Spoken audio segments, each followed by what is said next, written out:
Hey guys, so a lot of my closer friends and family knew that recently, at the end of 2018, I started working for Gamestop. I only worked there as a seasonal, so I was only there for about 2 to 3 months, so take this entire video with like a grain of salt because this is just going to be my experience of the 2 or 3 months that I was there. When I was first talking about getting a job there, I had a lot of friends telling me don't do it. My friends have had friends who worked there and they said it sucked, it's terrible, blah blah blah, like all these bad horror stories about working there. There's tons of videos on YouTube, like a lot of people on the internet all saying that it's a terrible company to work for, it's very bad, all these shitty things about GameStop. And I'm sure like you guys have already seen the videos on YouTube of like why I can't quit GameStop or why you should never work at GameStop. But I'm going to kind of talk about my perspective with GameStop, and I'm going to be telling you guys the cold hard truth about working for GameStop. So I was hired as a seasonal associate around early November 2018, and in this video I'm going to start off by talking about some of my coworkers, and then my time with those coworkers, and the company's policies, and kind of like how to get around them as well.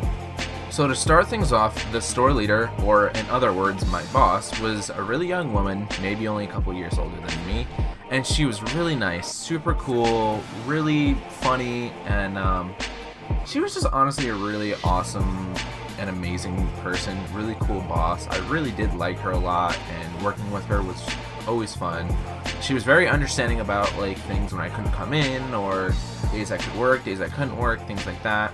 And honestly, she never really did anything bad or negative to me. Like I said, she was always very understanding. She was always caring, passionate. Like, she always kind of knew what was going on. And, you know, honestly, she was probably one of the best bosses I've ever had. She was a boss that I could definitely connect with on a personal level. So, following her was the store assistant manager. Now, funny enough, I actually went to high school with this guy, and college as well. So I've known him before working here, not very well, we were more of acquaintances than anything. However, we did grow a bit closer to each other while working there.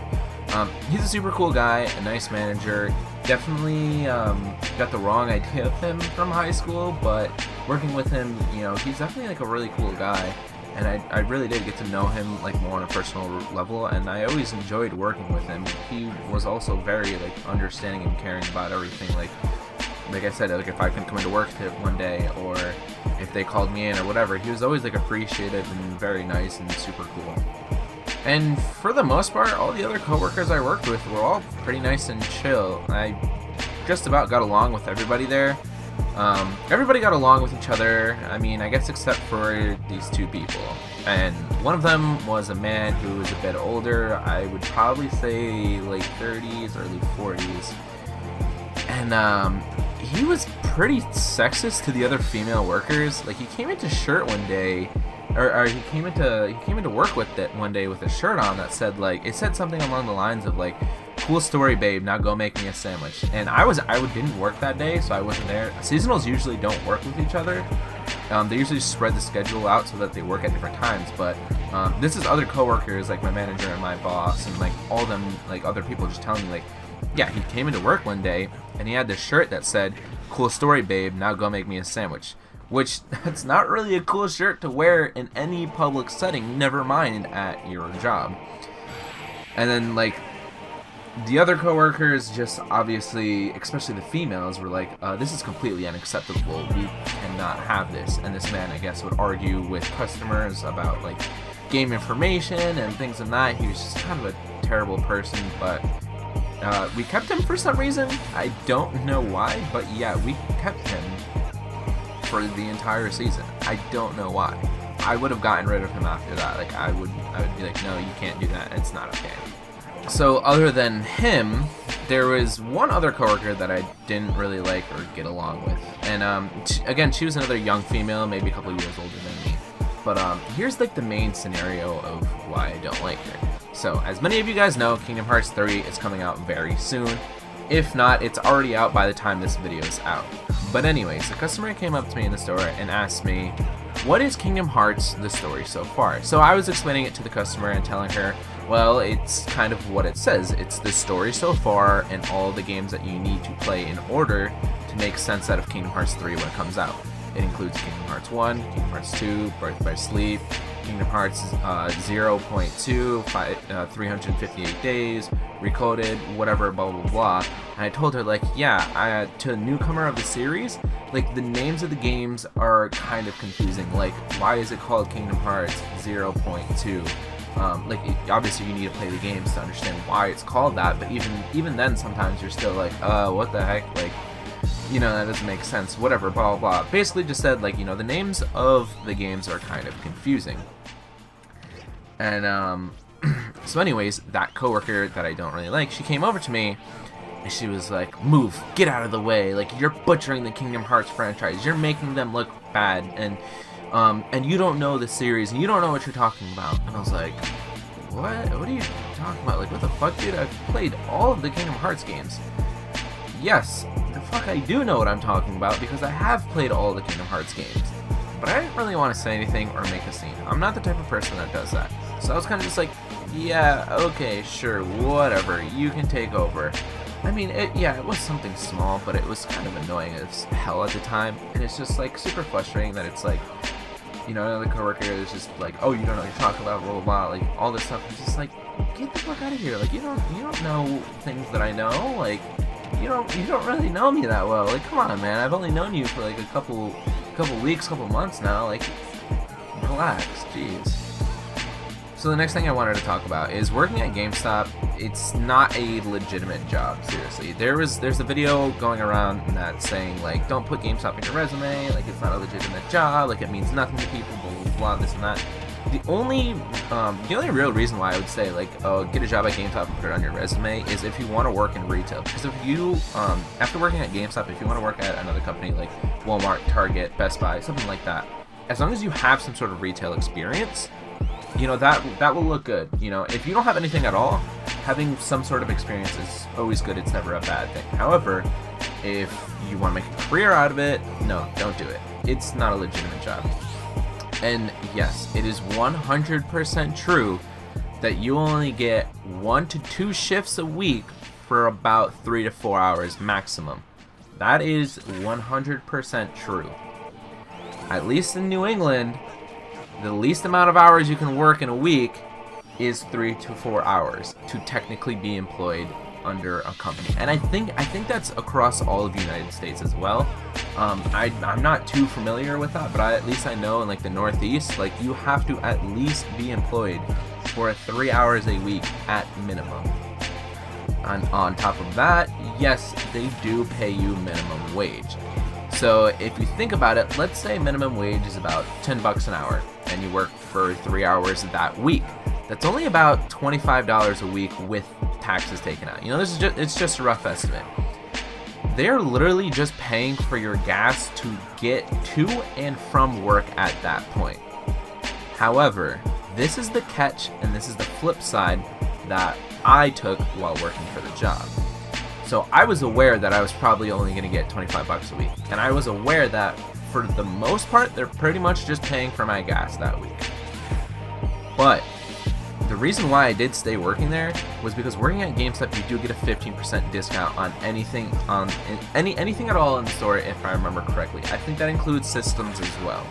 So again, like, I personally didn't mind that because there was a few games coming out during my time there that I really wanted and I was really passionate about.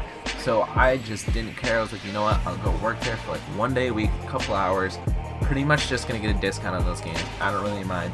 Plus, I don't really have a whole lot going on right now. Like, all I'm doing right now is like YouTube and like a little bit of schooling here and there, a couple of Smash tournaments. So like, it was kind of just something to do in the meantime. So I didn't really mind it. And you know, I was basically kind of getting free gas for my car that week and discounted stuff. So again, that's why I didn't personally mind it. So don't blame or don't get mad at your boss or your store leader for only giving you that many hours a week. It's pretty much public knowledge at this point that you're only going to work a few hours a week, and that's basically just due to the company themselves. I don't know why they do that, but I mean, like, yeah, this is the job. Like, if you're gonna want to work here, you're gonna want to still be in like high school or college or something. You don't want this to be your main job at all. Even if, you know, you already have a job and you just want another job to get more hours, like, try to find something else. Like, I mean, unless you're cool with, you know, working 3 to 4 hours a week. But anyways, the only time you get more than 3 to 4 hours a week is when you're working Black Friday or the week of Christmas, and that's just about it. So let's talk about, you know, how to avoid getting scammed at GameStop, because a lot of people notice, like, they'll go in, and here, I'll make a perfect example for you. So GameStop has like absurd prices when it comes to trading things in, and here's kind of how to avoid it. So let's talk about this. This was a prime example that I would get all the time while I was working there. So let's say you just went out and you got Fallout 76 on launch day. A terrible game, absolutely terrible. Everybody has hated it. You paid about $65 with tax for that game. You go home, you play it, and you find out it's shit, and then you want to return it. If you go back to GameStop and say, I want to return it, I played it and it's bad, it is not what they advertised, I do not like it, this game is terrible, GameStop will not process it as a return. They will process it as a trade-in, and you will only get about half of your money back. You'll only get about $30 back. So, and this is kind of the reason why. The perfect example they gave me on why they do this is because buying a new game is like buying a new car. As soon as you take it off the lot, it loses its value, and it's no longer a new car. It is now a used car. It's the same exact thing with games. As soon as you open it and play it, it is no longer a new game. It is a used, pre-owned copy of that game. It honestly kind of makes sense, not gonna lie, because they can't put that game on that shelf with a new label because that's lying and misleading. However, this is kind of how to like cheat the system at GameStop. You bring the game in and you say you want to return it because it didn't work. That's when you say, you know, I put it in my PlayStation 4, I put it on my Xbox, whatever, and the game just simply would not boot up. 9 times out of 10, they will take your word on it. They will not try it on their system. And regardless, even if they do, they have no proof that you're lying. So you will still get a full refund. So that's kind of how to, like, you know, get out of a game not working. So if you bought a game at GameStop and you tried it and you really don't like it, just bring it back and just say, hey, I put this in my PlayStation, I put this in my Xbox, it doesn't work. You know, they'll take the disc out, they'll look at it, they're like, oh, this looks like it's in perfect condition, or like, I remember selling you this game the other day, blah blah blah, whatever.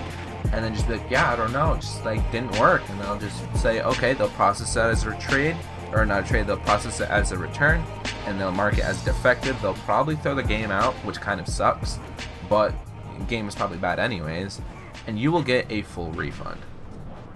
So on to the next topic. So there's a lot of, like, you know, videos going around on YouTube, a lot of people on the internet, like, going around talking about their experiences with GameStop. And I kind of ran across a common theme when working on this video, because I wanted to see like what other people were talking about and like what other people were, like, you know, saying about GameStop, and just to kind of see what's true and what isn't.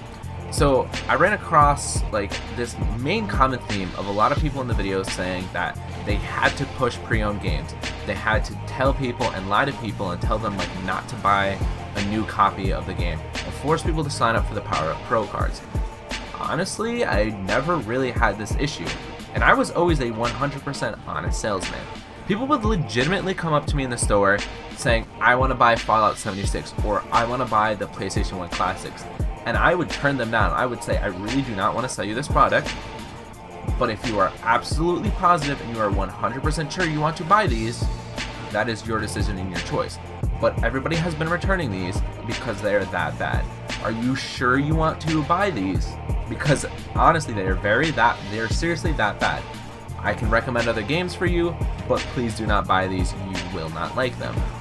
And I never ever once got in trouble for that. I also never really had to push, you know, I never had to push hard for pre-orders or power-up cards. Yeah, you know, my boss or my manager would be like, hey, you know, your goal for the day is 1 pre-order, 1 power-up card, or 2 power-up cards, 2 pre-orders, whatever. And even if I didn't hit that goal, I mean, I always hit that goal anyways, but even if I didn't, they really would just be like, oh, you know, whatever, it was a slow day today. You know, like I said, they were always like very nice and understanding. But anyways, like for the power-up cards, I'd usually just ask people like, hey man, do you want to pre-order the new Super Smash Brothers? Or like, you know, I see that your power-up card is expiring. Do you want to re-up it? It's only 15 bucks and it includes these perks or whatever. Or if somebody's like kind of new to like gaming and stuff like that, and they're starting to get back into it, I'd say, you know, hey, there's the power up card. It's like 15 bucks a year. Like, these are all the perks you get, yada yada yada. But if somebody came in and they just had simply just the money that they wanted, like let's say that they were buying Minecraft. Like, if it was a little kid and they're buying Minecraft, they came in and they only have the like 20, 30 bucks for that game or something. Come in with 20, 30 bucks. They want to buy Minecraft. I would not tell that person, hey, do you want to buy the card? Because it's like a little kid, you know, the little kid doesn't know, you know, he doesn't know things. If he was with his parents or something, I'd be like, hey mom, you know, like, do you want to get the card for your kid? If your kid's coming in here, if your kid's getting systems, if you're buying your kid a Nintendo Switch for Christmas, like, you know, these are the perks, blah, blah, blah. But I never was like, buy this card now, put that game back, and just buy the card instead. Like, just walk out of the store without the game, just walk out of the store with the card instead. Never once absolutely had to do that, or was forced to do that, and I never once personally, like, did that to somebody. There was never a sale with the power-up cards that I thought was, like, you know, I kind of scummed somebody out. I was always just like, oh yeah, that person genuinely wanted it, or that person genuinely didn't want it, so I'm not going to continuously, like, force it and like shove it down their throat. So basically, to just wrap this up, I think it kind of depends on which GameStop you work and like who you work with as well. Like, yes, obviously the GameStop policies are stupid and dumb, and working 3 hours a week is absolutely terrible. But like I said, it's common knowledge, so take it as you will. If you're okay with getting like 25 bucks a week, then fuck it, do it, whatever. If you don't have a job, you're not in school, I mean, don't do it. Find another job. Find something legitimate. Like, go to Walmart, go to Target, like, go somewhere else, like Best Buy. Like, I don't know, just do something else. Because if you don't have a job, you're not going to school, all that stuff, 25 bucks a week is really nothing at all. Like, I don't really know how to explain it. You can just blow through that so quickly. But anyways, guys, that's just my honest experience with GameStop. So let me know what you guys think down below, and let me know some terrible or good experiences that you had with GameStop as well. With all that being said, I hope you guys have a wonderful day today.